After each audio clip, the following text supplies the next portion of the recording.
जय Hind. Schools of philosophy के बारे में बातचीत हमने इससे पिछले सेशंस में खत्म कर दी थी। आज के सेशन से हम शुरू कर रहे हैं एक और नया चैप्टर। चैप्टर टाइटल्ड है science and technology through ages. Science and technology के डेवलपमेंट की कहानी क्या रही है उस सब के बारे में इस चैप्टर में हम पढ़ेंगे, बातचीत करेंगे। आज के सेशन में हम बात करेंगे मैथमेटिक्स के बारे में। हमारी कंट्री में, हमारे कल्चर में मैथमेटिक्स के डेवलपमेंट की कहानी क्या रही उस सब के बारे में आज हम पढ़ेंगे, बातचीत करेंगे। इसी मैथमेटिक्स के अंदर हम बात करेंगे आर्यभट्ट के बारे में, पढ़ेंगे ब्रह्मगुप्त के बारे में और फाइनली बात करेंगे भास्कराचार्य के बारे में। इन सभी चीजों के बारे में आज हम पढ़ेंगे, बातचीत करेंगे। देखो, शुरू करते हैं। बेसिक इंट्रोडक्शन के तौर पर अगर बात करें तो जब बात होती है इंडिया के बारे में, जब बात होती है इंडियन सबकॉन्टिनेंट के बारे में, तो आम तौर पे हमें स्पिरिचुअल डेवलपमेंट के साथ में एसोसिएट करके देखा जाता है।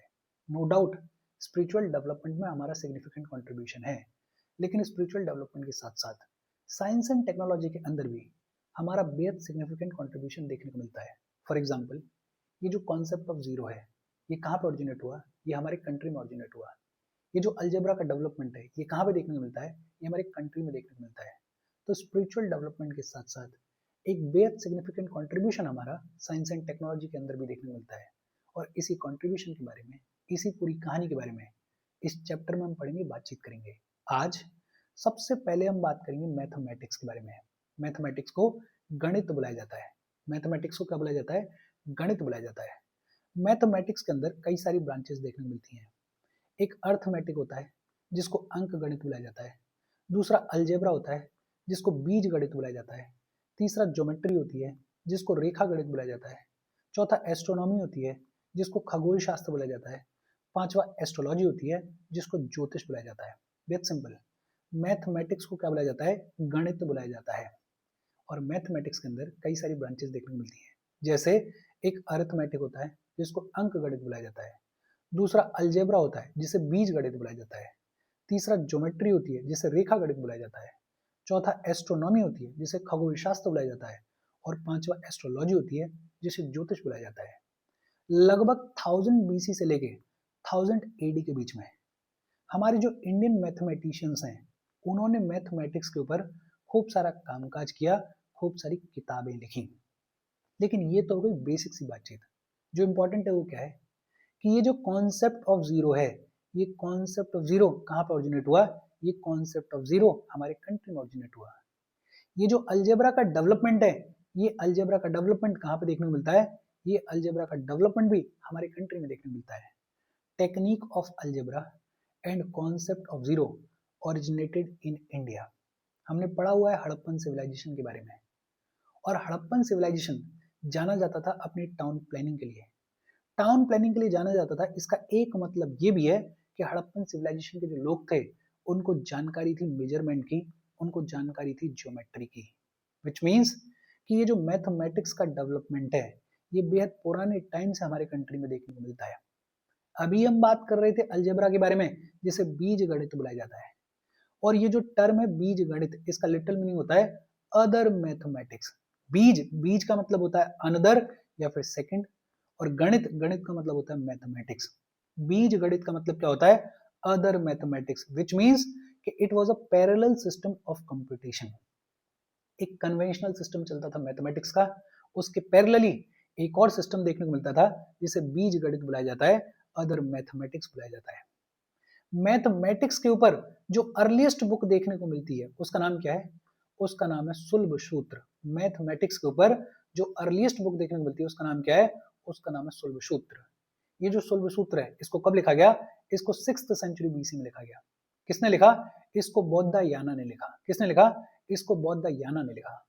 सुलभ सूत्र is the earliest book on mathematics, और इसको किसने लिखा है? इसको बौद्ध याना ने लिखा है। ये जो सुलभ सूत्र है, इसमें बात की गई है about the formula of square root of 2 के स्क्वायर रूट का फॉर्मूला दिया गया है इस सुलभ सूत्र में। और जो पाइथागोरस थ्योरम आज की डेट में पढ़ते हैं, उसके साथ में भी सिमिलैरिटीज देखने को मिलती हैं इस सुलभ सूत्र के अंदर। उस दौर में जो फायर ऑल्टर का कंस्ट्रक्शन किया जाता था, उसकी ज्योमेट्री भी इस सुलभ सूत्र में प्रोवाइड की गई है। तो ये भी अपने आप में इंपॉर्टेंट बात है। अर्लीस्ट बुक ऑन मैथमेटिक्स कौन सी देखने को मिलती है? सुलभ सूत्र देखने को मिलती है। किसने लिखी? ये लिखी बौद्ध याना ने। एक और इंसान हुए अपस्तंभ। अपस्तंभ ने 2nd सेंचुरी बीसी में प्रैक्टिकल ज्योमेट्री का जो कॉन्सेप्ट है उसको इंट्रोड्यूस किया। लेकिन जब मैथमेटिक्स के डेवलपमेंट की बात होती है हमारे कॉन्टिनेंट में, हमारे कंट्री में, हमारे कल्चर में, तो एक जो सबसे बड़ा नाम देखने को मिलता है वो है आर्यभट्ट। और आर्यभट्ट ने एक बड़ी ही फेमस किताब लिखी, आर्यभट्टयी। ये जो आर्यभट्टयी है इसको लगभग 499 एडी में आर्यभट्ट ने लिखा। ये जो आर्यभट्टयी है ये बात करती है मैथमेटिक्स के बारे में, ये बात करती है एस्ट्रोनॉमी के बारे में। ये जो आर्यभट्टयी है ये किस लैंग्वेज में लिखी गई थी? ये संस्कृत लैंग्वेज में लिखी गई थी। और इसमें 4 सेक्शंस देखने को मिलते हैं। कौन कौन से 4 सेक्शंस देखने को मिलते हैं? एक देखने को मिलता है गीतिका पद। ये जो गीतिका पद है इसमें बात की गई है about large units of time, जैसे कल्प के बारे में, जैसे युग के बारे में, लार्ज यूनिट्स ऑफ टाइम के बारे में बात की गई है इस गीतिका पद में। फिर दूसरा सेक्शन है गणित पद। ये जो गणित पद है ये बात करता है मेंसुरेशन के बारे में, ये बात करता है अर्थमेटिक के बारे में, ये बात करता है ज्योमेट्री के बारे में। तीसरा कल क्रिया पद है। ये जो कल क्रिया पद है ये बात करता है प्लैनेट्स की पोजीशन के बारे में। और चौथा गोला पद है। गोला पद में बात की गई है अर्थ की शेप के बारे में, बात की गई है कि ये जो डे एंड नाइट है ये कैसे अकर होते हैं, ये कैसे कॉज होते हैं। तो आर्यभट्ट ने आर्यभट्टयी को लगभग 499 एडी में लिखा। It talks about mathematics and astronomy. किस लैंग्वेज में लिखी गई है? संस्कृत में लिखी गई है। और इसमें 4 सेक्शंस देखने को मिलते हैं। कौन कौन से? एक गीतिका पद, दूसरा गणित पद, तीसरा कल क्रिया पद और चौथा गोला पद। ये जो आर्यभट्ट है ये इसके अंदर आर्यभट्ट ने ये भी बोला कि अर्थ राउंड है और अर्थ जो है वो अपने एक्सिस पर रोटेट करती है। एरिया ऑफ ट्राइंगल उसका भी फॉर्मूला इस आर्यभट्टयी में दिया गया है। अलजेब्रा का जो डेवलपमेंट है उसकी शुरुआत भी आर्यभट्टयी में देखने को मिलती है। ये जो वैल्यू ऑफ पाई है, पाई की वैल्यू को ग्रीक्स के कंपैरिजन में बहुत एक्यूरेटली प्रेडिक्ट किया आर्यभट्ट ने। आर्यभट्ट ने सन एंड मून के मूवमेंट के बारे में भी बात की। आर्यभट्ट ने प्लैनेट्स की पोजीशन की भी बात की, लूनार इक्लिप्स और सोलार इक्लिप्स के बारे में भी बात की। मतलब उस दौर के हिसाब से मैथमेटिक्स के ऊपर और एस्ट्रोनॉमी के ऊपर बड़ा ही खूबसूरत काम था ये आर्यभट्टयी, जिसको लगभग 499 एडी में लिखा गया। इनफैक्ट एरब्स ने मैथमेटिक्स को क्या बुलाया? एरब्स ने मैथमेटिक्स को हिंदी सत्य बुलाया। क्या बुलाया? हिंदी सत्य बुलाया। और Indian art learned bye them from Indians, which means कि एरब्स ने अप्रिशिएट करते हुए बोला कि जो मैथमेटिक्स है, ये जो हिंदी सत्य है, ये जो इंडियन आर्ट है, इसको हमने कहाँ से सीखा? इसको हमने इंडियन से सीखा। मैथमेटिक्स की जानकारी हमें कहाँ से मिली? हमें ये जानकारी इंडियन से मिली। तो बड़ा ही सिग्निफिकेंट कंट्रीब्यूशन हमारा साइंस एंड टेक्नोलॉजी में, या फिर ये कहें कि हमारा मैथमेटिक्स में रहा है। एक बड़ा नाम कौन सा देखने को मिलता है? आर्यभट्ट देखने को मिलता है। एक एक चीज रटने की जरूरत तो नहीं है, लेकिन आप बेसिक तौर पर याद रखना। हम आगे बढ़े उससे पहले वीडियो पे लाइक के बटन को दबा दो। लाइक दबाना जरूरी है बिकॉज यूट्यूब ऐसे ही फंक्शन करता है। जब आप वीडियो पे लाइक के बटन को दबाते हो तो यूट्यूब वीडियो को कंसीडर करता है और थोड़ा सा पुश कर देता है। तो लाइक का बटन दबा दो, शेयर कर दो अपने सोशल मीडिया हैंडल्स पे, व्हाट्सएप वगैरह पे अपने फ्रेंड्स को। जो भी लोग इसमें इंटरेस्टेड है, इससे रिलेटेड पढ़ाई कर रहे हैं, उनको शेयर कर दो। अगर चैनल को सब्सक्राइब नहीं किया है तो फॉर श्योर चैनल को सब्सक्राइब कर लो। और अगर आप केपेबल हो, हेल्प करना चाहते हो, तो आप हमें हेल्प कर सकते हो by clicking on the join button, या फिर आप कंट्रीब्यूट भी कर सकते हो क्यूआर कोड को स्कैन करके।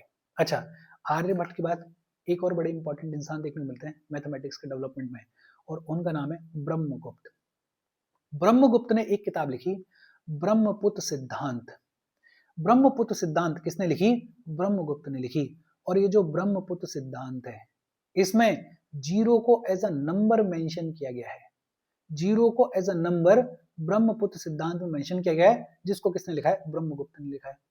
ये जो ब्रह्मपुत्र सिद्धांत है इसमें नेगेटिव नंबर्स की भी बातचीत की गई है, और इसमें क्वाड्रेटिक फॉर्मूला का क्लियर डिस्क्रिप्शन दिया गया है। क्वाड्रेटिक फॉर्मूला जिसे आज की डेट में हम पढ़ते हैं, उसका क्लियर डिस्क्रिप्शन जो है वो ब्रह्मपुत्र सिद्धांत में देखने को मिलता है। तो ब्रह्मगुप्त, इन्होंने भी बड़ा सिग्निफिकेंट कामकाज किया। 8th-9th सेंचुरी एडी में एक पर्शियन मैथमेटिशियन देखने को मिलते हैं जिनका नाम था अल ख्वारिज़मी। ये जो अल ख्वारिज़मी है, इन्होंने एक किताब लिखी अलजबर, अलजबर या फिर बुक ऑन अलजेब्रा। और ये जो अलजबर है इसमें फर्स्ट सिस्टमैटिक सॉल्यूशन प्रोवाइड किया गया for linear and quadratic equations. लेकिन थोड़ा कंपैरिजन देखो, ब्रह्मपुत्र सिद्धांत में ब्रह्मगुप्त ने पहले ही ये जो क्वाड्रेटिक फॉर्मूला है इसका क्लियर डिस्क्रिप्शन प्रोवाइड कर दिया है, और इसका पहला सिस्टमेटिक सॉल्यूशन किसने प्रोवाइड किया है? वो प्रोवाइड किया है अल ख्वाबर जिमनी ने अपनी किताब अल जबर में, ये बुक ऑन अलजेब्रा में। और 9th सेंचुरी एडी में एक अरब मैथमेटिशियन देखने को मिलते हैं अल खिंदी, और अल खिंदी को फादर ऑफ अरब फिलोसफी बुलाया जाता है। अल खिंदी को क्या बुलाया जाता है? फादर ऑफ अरब फिलोसफी बुलाया जाता है। और अल खिंदी ने हमारा जो इंडियन न्यूमरल सिस्टम था उसको इंट्रोड्यूस किया टू द इस्लामिक वर्ल्ड, और फिर इवेंचुअली यही जो इंडियन न्यूमरल सिस्टम था इसको री लेवल किया इन लोगों ने और बुलाया अरेबिक न्यूमरल्स, और इंट्रोड्यूस किया टू द क्रिश्चियन वर्ल्ड। मतलब लिया हमसे ये सब कुछ, बट अब अरेबिक न्यूमरल्स के नाम से जाना जाता है। किसने किया? अल खिंदी ने किया, जिनको फादर ऑफ अरब फिलोसफी बुलाया जाता है।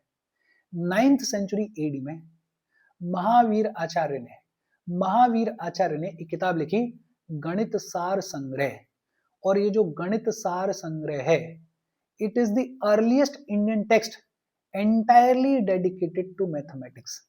इससे पहले जितने भी टेक्स्ट लिखे गए उनमें मैथमेटिक्स की बात हो रही थी, लेकिन साथ ही साथ एस्ट्रोनॉमी की भी बात कर रहे हैं या किसी और चीज की भी बात कर रहे हैं, लेकिन ये पहला ऐसा टेक्स्ट था गणित सार संग्रह जो कि महावीर आचार्य ने लिखा, जो कि पूरे तरीके से मैथमेटिक्स के लिए डेडिकेटेड था। ब्रह्मगुप्त, महावीर आचार्य, गणित सार संग्रह, ब्रह्मपुत्र सिद्धांत, ये अपने आप में इंपॉर्टेंट नाम है, इनको याद रखना। फिर भास्कर वन जो है वो 7th सेंचुरी के मैथमेटिशियन थे, और इन्होंने आर्यभट्ट का जो कामकाज है उसके ऊपर खूब सारी कमेंट्री लिखी है। इन्होंने एक किताब लिखी आर्यभट्टीय भाष्य, और ये जो आर्यभट्टीय भाष्य है ये बात करती है मैथमेटिक्स के बारे में, ये बात करती है एस्ट्रोनॉमी के बारे में। और ये जो आर्यभट्टीय भाष्य है इसके अंदर जो हिंदू डेसिमल सिस्टम है जिसमें जीरो को सर्कल से दिखाया गया है, ऐसे दिखाया गया जीरो को, ये पहली बार इसी आर्यभट्टीय भाष्य में दिखाया गया।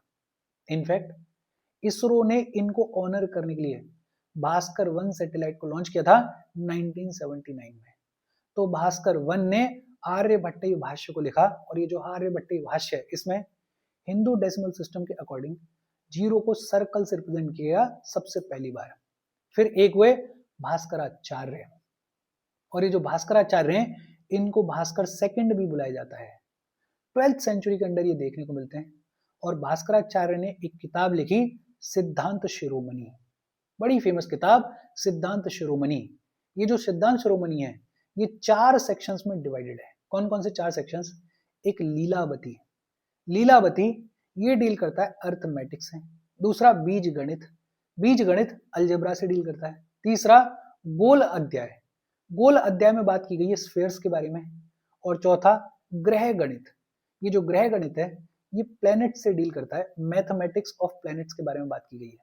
भास्कराचार्य ने एक किताब लिखी जिसका नाम क्या है? सिद्धांत शिरोमणि। ये जो सिद्धांत शिरोमणि है इसमें 4 सेक्शंस देखने को मिलते हैं। कौन कौन से? एक लीलावती, एक बीज गणित, एक गोल अध्याय और एक ग्रह गणित।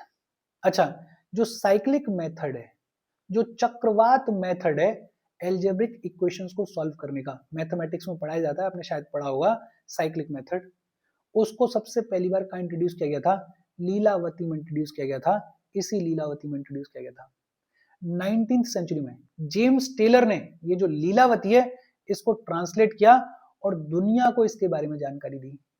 ये जो लीलावती है इसको पर्शियन में किसने ट्रांसलेट किया? इसको पर्शियन में फैजी ने ट्रांसलेट किया, जो कि अकबर के कोर्ट में देखने मिलते थे। और फिर खूब सारा कामकाज देखने मिलता है। जैसे एस्ट्रोनॉमी की अगर बात करें तो फिरोज शाह तुगलक ने एक ऑब्जर्वेटरी को स्टैब्लिश किया था। कहाँ पे? दिल्ली में किया था। फिरोज शाह बहामनी ने एक ऑब्जर्वेटरी को स्टैब्लिश किया था। कहाँ पे? दौलताबाद में। सबाई जयसिंह ने 5 एस्ट्रोनॉमिकल ऑब्जर्वेटरीज को सेटअप किया था। कहाँ कहाँ पे? दिल्ली में, जयपुर में, वाराणसी में, उज्जैन में और मथुरा में। तो एस्ट्रोनॉमी के फील्ड में, मैथमेटिक्स के फील्ड में खूब सारा कामकाज किया गया। देखो, इसके साथ आज की बातचीत हम खत्म कर रहे हैं। जाते जाते बस इतनी सी एडवाइस है कि रटने की जरूरत तो नहीं है, लेकिन हाँ, कौन सी किताब किसने लिखी है, कब लिखी है, एक आध दो उसका जो सिग्निफिकेंट काम है या उसमें जो सेक्शंस हैं उनको मोटा मोटा याद रख लेना, रटना मत। क्योंकि कभी कभार पूछ लेते हैं कि बताओ ये किताब किसने लिखी है, कब लिखी, कहाँ लिखी। तो बेसिक जानकारी रखना, डिटेल में बहुत ज्यादा रटने की जरूरत नहीं है। कोई डाउट हो कमेंट करके पूछ लेना। Thank you very much.